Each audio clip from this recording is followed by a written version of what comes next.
ओम। आप सभी के हृदय में विराजमान श्री भगवान को मेरा नमस्कार है। आप सभी का मंगल हो, आप सभी का कल्याण हो।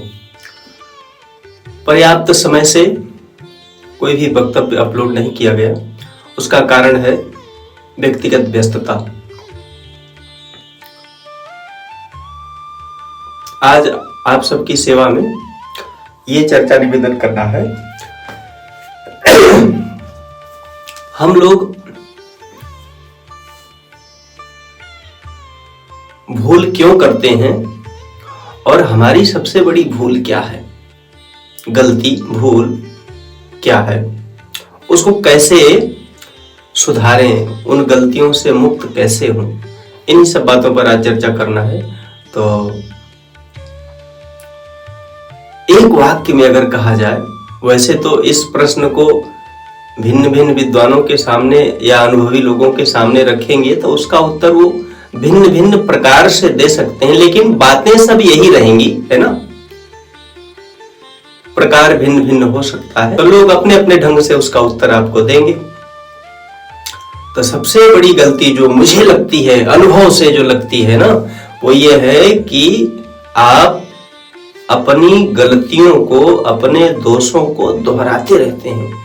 एक बार भूल हो गई, आपको पता चल गया कि ये गलत है, नहीं करना चाहिए था, फिर दोबारा भी उसको करते हैं अवसर पा करके, पुनः फिर करते हैं, दुख भी होता है लेकिन पुनः फिर करते हैं, छोड़ना चाहते भी हैं लेकिन पुनः फिर कर बैठते हैं समय और अवसर मिलने पर। तो सबसे बड़ी गलती, सबसे बड़ा दोष तो यही है कि हम अपने दोषों को दोहराते रहते हैं। और सबसे बड़ी कमजोरी क्या है, उन दोषों को दोहराना बंद नहीं कर पा रहे हैं, ये सबसे बड़ी कमजोरी है।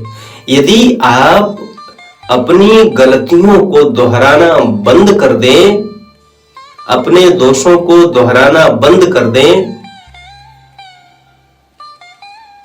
तो आप निर्दोष हो सकते हैं। और यदि आप किसी भी प्रकार से अपनी इस कमजोरी को मिटा लें, आप दोषों को दोहराना बंद नहीं कर पा रहे हैं, यदि आप इसे मिटा लें किसी प्रकार से, और मिटाने का और कोई उपाय है नहीं, निर्दोष लोगों का साथ करें, इस प्रकार के सद्ग्रंथों का पठन पाठन करें, दृढ़ प्रतिज्ञा करें, और दोष जनित जो सुख है ना, देखो कभी आप या कोई भी ऐसा कोई गलत काम करते ही नहीं जिससे किसी न किसी प्रकार के लाभ का लोभ ना हो, है ना।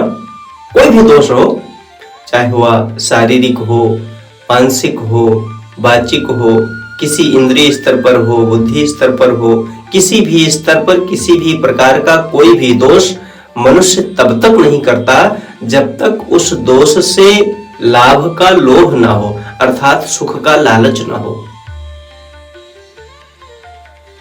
तो दोषों को दोहराना बंद करने के लिए आपको सुख का लालच छोड़ना पड़ेगा।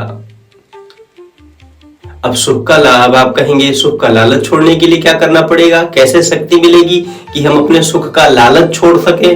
तो देखो, सुख का लालच छोड़ने के लिए आपको अपने प्राप्त सुख का, जिस भी अंश में आप सुखी हैं, अपने आप को सुखी महसूस करते हैं, उस अंश में आपके आसपास में रहने वाले दुखियों के दुख से दुखी होना पड़ेगा, अर्थात उनको अपना मानना पड़ेगा, उनसे आत्मीयता जोड़नी पड़ेगी। इसके अलावा और कोई उपाय नहीं है सुख के लालच से मुक्त होने का।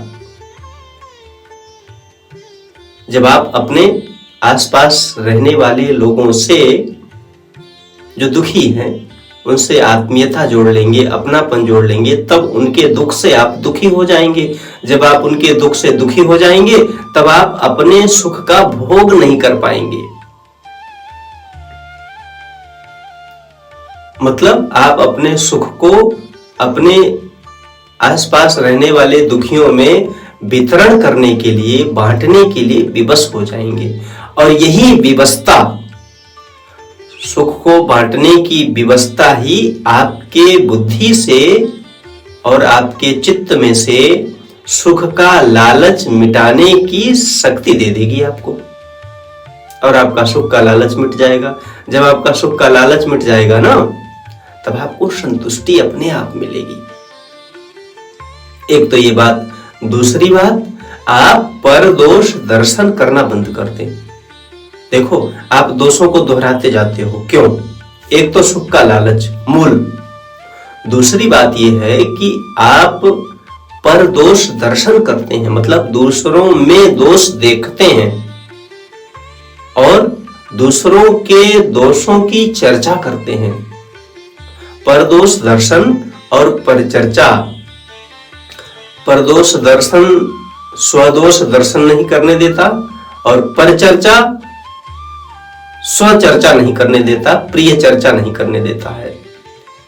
तो जब तक आप दूसरों का दोष देखते रहेंगे ना, तब तक आप अपने दोषों को दोहराते रहेंगे। उसमें एक कारण है, दोष तो भीतर है, लेकिन पर दोष देखते हैं, दूसरों में कमी देखते हैं और उसको बुरा मान करके उसी समय आप में भी भले ही दोष हो, लेकिन आप क्या करते हैं कि उस समय आप अपने को अच्छा मान लेते हैं, है नहीं, मान लेते हैं। तो इससे क्या होता है, आपके भीतर जो दोष है, आपको दिख रहा था कि ये कमी मुझ में भी है, लेकिन आपने परदोष दर्शन किया, दूसरों में दोषारोपण किया, दोष देखा और अपने में निर्दोषता स्वीकार कर लिया। दोष है लेकिन मान लिया कि हम में दोष नहीं है।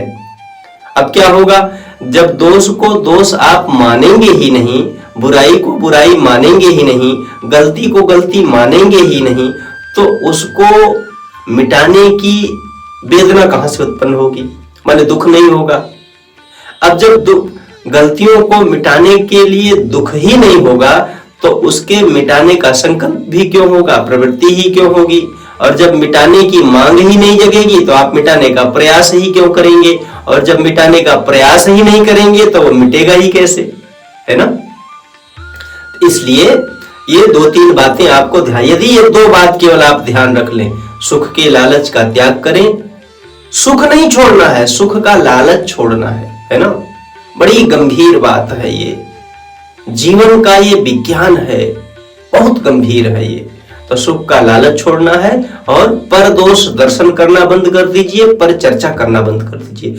आप सुबह से शाम तक अपने कार्यों को यदि आप निरीक्षण करेंगे ना, तो आप देख लीजिए, आप अपने आसपास में चारों तरफ जब देखते हैं, तो या तो सुख के लालच को लेकर के देखते हैं अथवा दूसरों की कमी देखने के लिए देखते हैं। और आप जितनी भी वार्तालाप करते हैं, चाहे आप अपने घर में करते हो, चाहे आप अपने मित्रों के साथ में करते हो, चाहे आप अपने ऑफिस में करने का समय मिलने पर करते हो, जब कभी भी सुबह से शाम तक चर्चा करते हैं, आप महानुभाव जरा गंभीरता पूर्वक विचार करना कि आप पर चर्चा ही सबसे अधिक करते हैं, दूसरों की चर्चा। उसने ये किया, उसको ये करना चाहिए था, उसने ये नहीं किया, उसको ये करना चाहिए था, उसने ऐसा कर डाला, उसको ये नहीं करना चाहिए था। इस प्रकार की दूसरों के, बस दूसरों की चर्चा, किसने क्या किया, किसको क्या करना चाहिए था, किसने क्या नहीं किया, किसको क्या नहीं करना चाहिए था। आप विचार करके देखना, इस बात पर निरीक्षण करना अपने आप को। वाणी का अपव्यय कर रहे हैं, समय का अपव्यय कर रहे हैं, चित्त को अशुद्ध कर रहे हैं, इससे बहुत बड़ी हानि अपनी कर रहे हैं। तो इससे आपको बचना चाहिए। मेरे भीतर भी यह दोष था, बहुत सालों तक चिंतन मंथन किया, गुरु के बताए हुए निर्देश के अनुसार ध्यान धारणा में देखते रहे, समझते रहे, कोशिश करते रहे। कोशिश करते करते करते बहुत वर्षों के बाद इतना विचार, इतनी प्रबुद्धता, इतना साहस आया कि दोषों को दोहराना बंद कर सकें। और एक गंभीर बात, जब आप अपने दोषों को दोहराना बंद कर देंगे ना, तब नया दोष न करें, इसकी भी शक्ति आ जाएगी। बड़ी गंभीर बात है, बड़ा रहस्य है। आपका जीवन इतना रहस्यमय है कि यदि आप इसकी एक गांठ खोल दिए ना, तो बाकी सारी गांठों को खोलने की शक्ति और ज्ञान, समझ अपने आप विकसित होता जाएगा। परमात्मा आप सभी को निर्दोष होने की सामर्थ्य प्रदान करें। आप सभी का जीवन सार्थक सफल हो जाए। आप सबके हृदय में विराजमान उन्हीं भगवान को मैं बार बार नमस्कार करता हूं। हरि ओम तत्सत, हरि ओम तत्सत, हरि ओम तत्सत।